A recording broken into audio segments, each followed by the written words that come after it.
आइए सुनते हैं प्रेमचंद्र जी की लिखी हुई कहानी कफन। झोपड़े के द्वार पर बाप और बेटा दोनों एक बुझे हुए अलाव के सामने चुपचाप बैठे हुए हैं और अंदर बेटे की जवान बीवी बुधिया परसों वेदना में पछाड़ खा रही थी। रह रहकर उसके मुंह से ऐसी दिल हिला देने वाली आवाज निकलती थी कि दोनों कलेजा थाम लेते थे। जाड़ों की रात थी, प्रकृति सन्नाटे में डूबी हुई, सारा गांव अंधकार में लय हो गया था। घीसू ने कहा, मालूम होता है बचेगी नहीं, सारा दिन दौड़ते हो गया, जा देख तो आ। माधव चिढ़कर बोला, मरना ही तो है, जल्दी मर क्यों नहीं जाती, देख कर क्या करूं। तू बड़ा बेदर्द है बे, साल भर जिसके साथ सुख चैन से रहा उसी के साथ इतनी बेवफाई।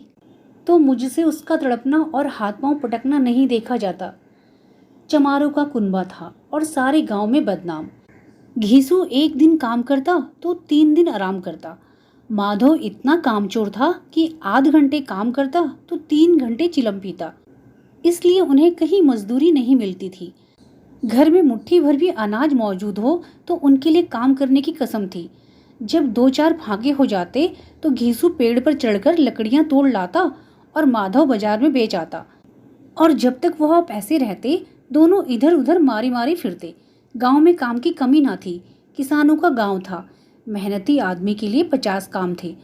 मगर इन दोनों को उसी वक्त बुलाते जब 2 आदमियों में से एक का काम पाकर भी संतोष कर लेने के सिवा और कोई चारा ना होता। अगर दोनों साधु होते तो उन्हें संतोष और धैर्य के लिए संयम और नियम की बिल्कुल जरूरत ना होती। यह तो उनकी प्रकृति थी। विचित्र जीवन था इनका।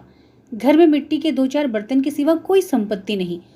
फटे चीथड़ों से अपनी नंगनता को ढाके हुए जीते जाते थे। संसार की चिंताओं से मुक्त, कर्ज से लदे हुए। गालियां भी खाते, मार भी खाते, मगर कोई भी गम नहीं। दीन इतने की वसूली की बिल्कुल आशा न रहने पर भी लोग इन्हें कुछ न कुछ कर्ज दे देते। मटर आलू की फसल में दूसरों के खेतों से मटर या आलू उखाड़ लाते और भून भान कर खा लेते, या 10-5 ऊख उखाड़ के लाते और रात को चूसते। घीसू ने इसी आकाशवर्ती से 60 साल की उम्र काट दी और माधव भी सपूत बेटे की तरह बाप के ही पदचिन्हों पर चल रहा था, बल्कि उसका नाम और भी उजागर कर रहा था।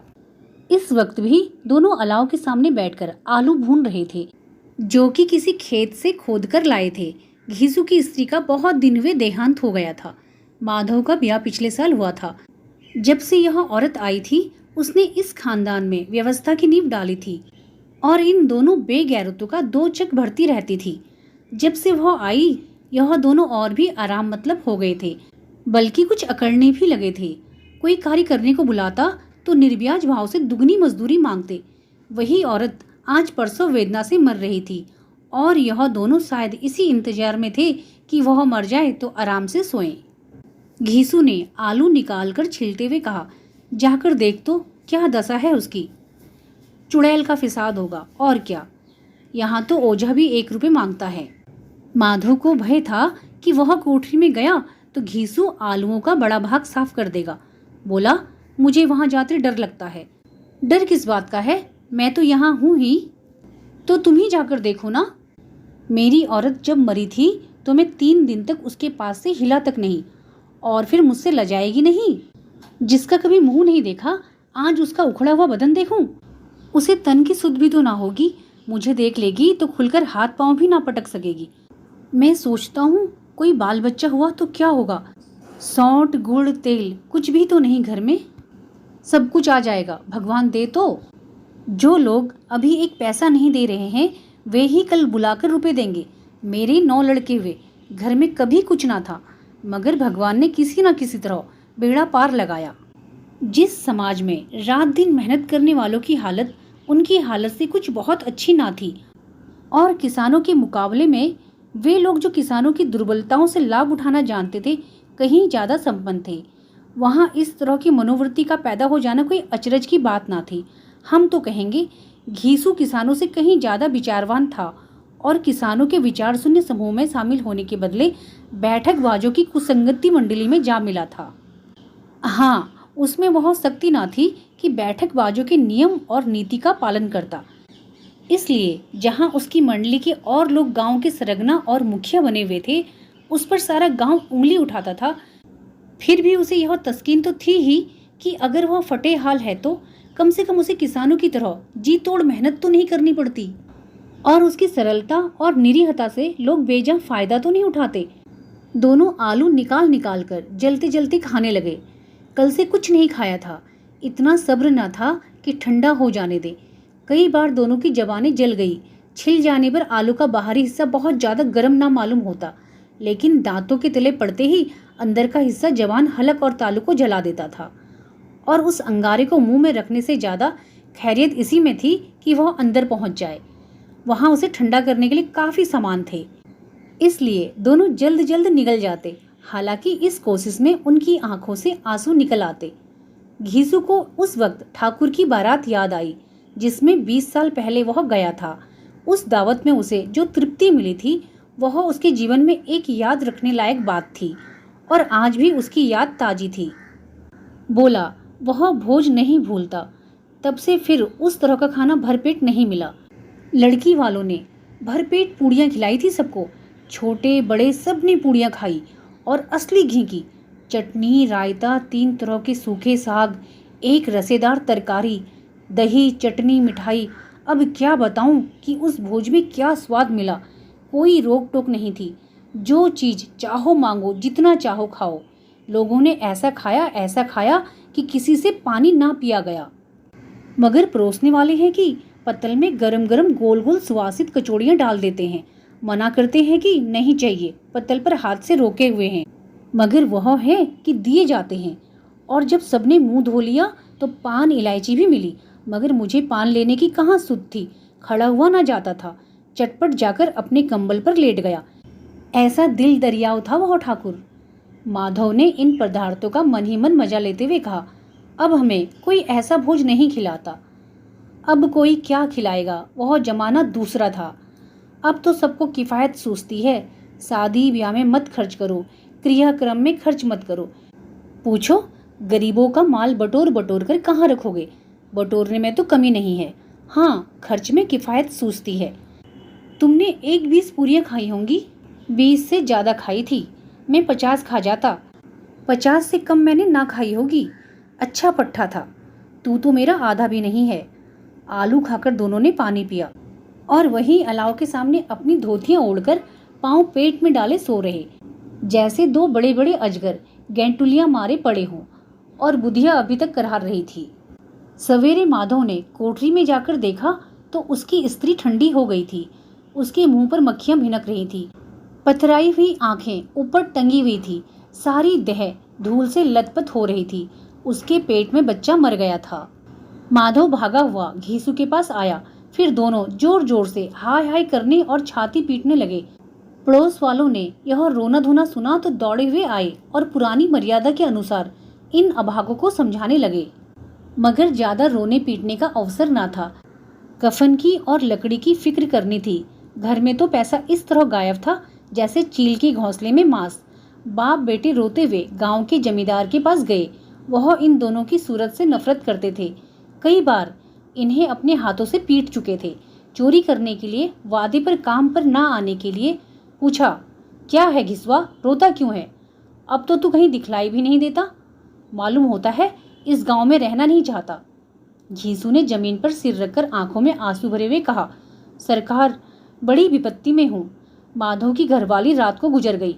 रात भर तड़पती रही सरकार। हम दोनों उसके सिरवाने बैठे रहे।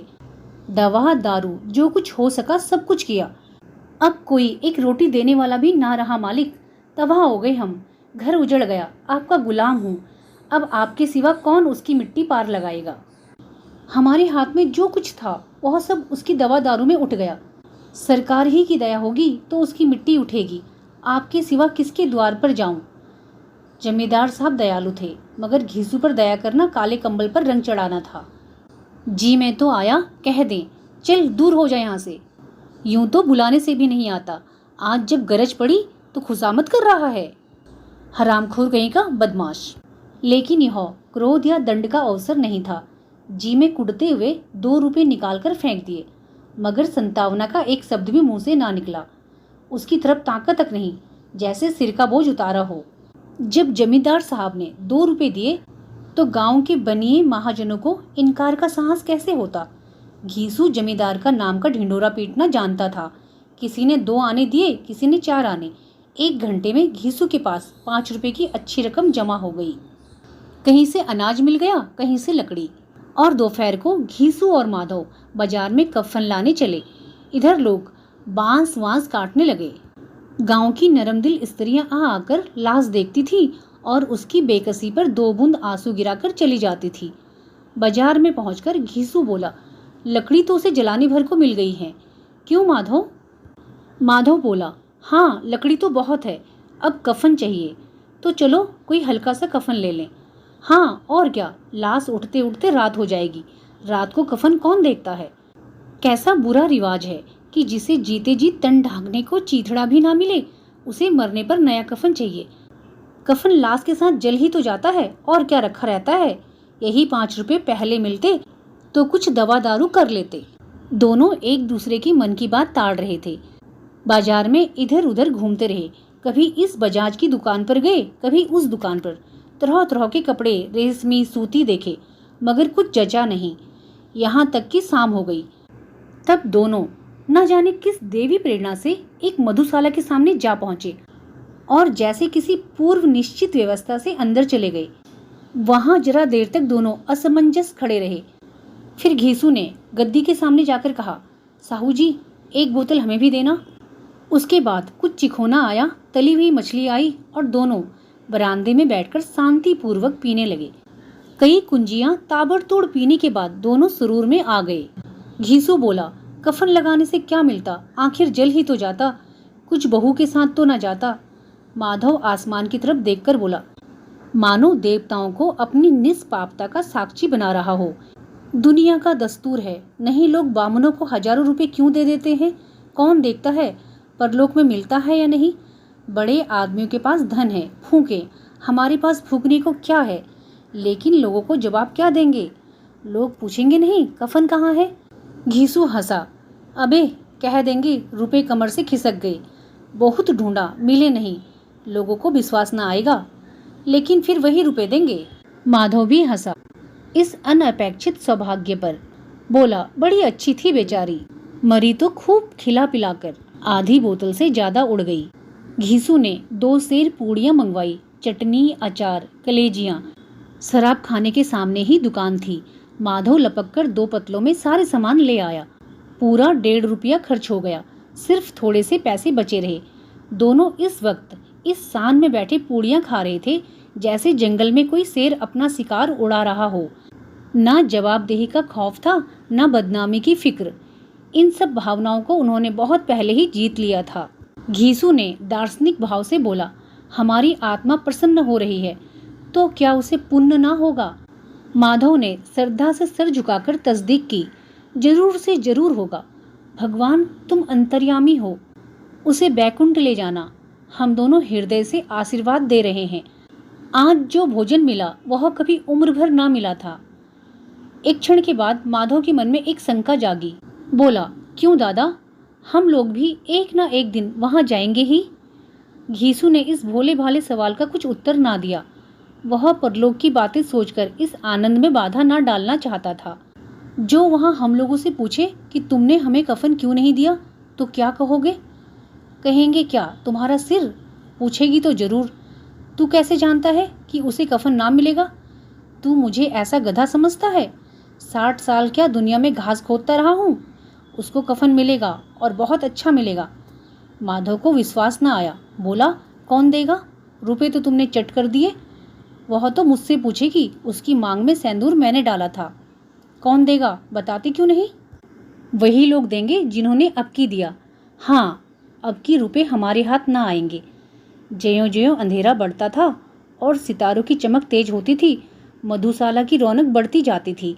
कोई गाता था, कोई डिंक मारता था, कोई अपने संगी के गले लिपटा जाता था, कोई अपने दोस्त के मुंह में कुल्हड़ लगाए देता था। वहाँ के वातावरण में सुरूर था, हवा में नशा। कितने तो यहाँ आकर एक चुल्लू में मस्त हो जाते थे। शराब से ज्यादा यहाँ की हवा उन पर नशा करती थी।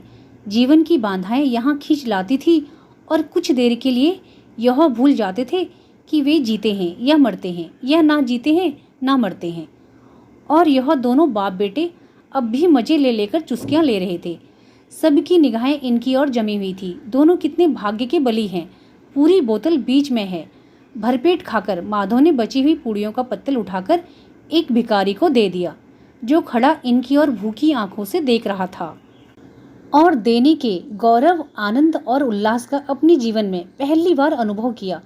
घीसू ने कहा, ले जा, खूब खा और आशीर्वाद दे। जिसकी कमाई है वह तो मर गई, मगर तेरा आशीर्वाद उसे जरूर पहुंचेगा। रोए रोए से आशीर्वाद दो, बड़ी गाड़ी कमाई के पैसे हैं। माधव ने फिर आसमान की तरफ देखकर कहा, वह बैकुंठ में जाएगी दादा, बैकुंठ की रानी बनेगी। घीसू खड़ा हो गया और जैसे उल्लास की लहरों में तैरता हुआ बोला, हाँ बेटा, बैकुंठ में जाएगी। किसी को सताया नहीं, किसी को दबाया नहीं, मरते मरते हमारी जिंदगी की सबसे बड़ी लालसा पूरी कर गई। वह ना बैकुंठ में जाएगी तो क्या ये मोटे मोटे लोग जाएंगे, जो गरीबों को दोनों हाथ से लूटते हैं और अपने पाप को धोने के लिए गंगा में नहाते हैं और मंदिरों में जल चढ़ाते हैं।